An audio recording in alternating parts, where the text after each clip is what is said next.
Psalm 107 verse 5, hungry and thirsty. So about hungry and thirsty mga kaibigan, gutom at uhaw. Um, Siyempre 'no, ang laman natin ay nagugutom at nauuhaw. Ngunit mga kaibigan, meron pang dapat ating ngayon, meron pa tayong dapat na alamin dahil meron pang isang nagugutom din, hindi lang itong laman natin kundi ang atin pong kaluluwa.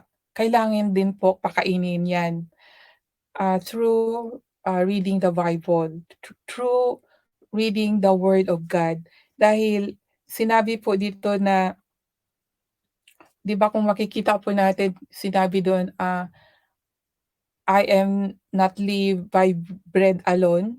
Na-remember ninyo po ba 'yun mga kaibigan? Sabi dito sa Matthew Matthew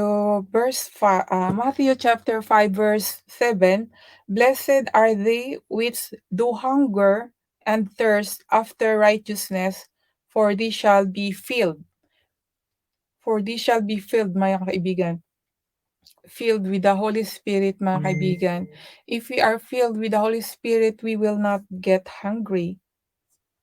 Amen? Amen po, 'di ba? Hindi po tayo magugutom, mga kaibigan. And then, sabi dito sa Psalm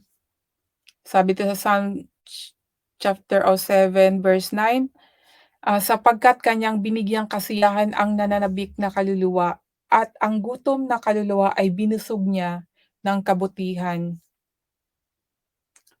Amen. Yes, yes po Sis Norma, amen po talaga. Ah,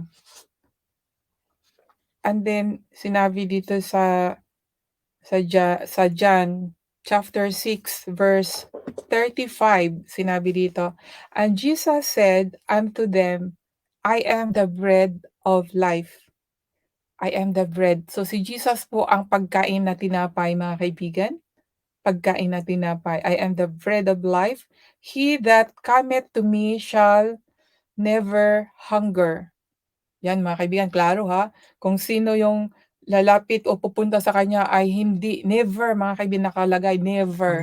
So hindi talaga magugutom 'pag lumapit tayo sa kanya.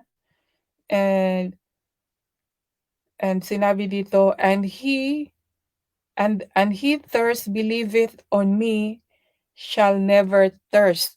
So kung maniniwala tayo, believeth on Jesus, we will not be thirsty mga kaibigan.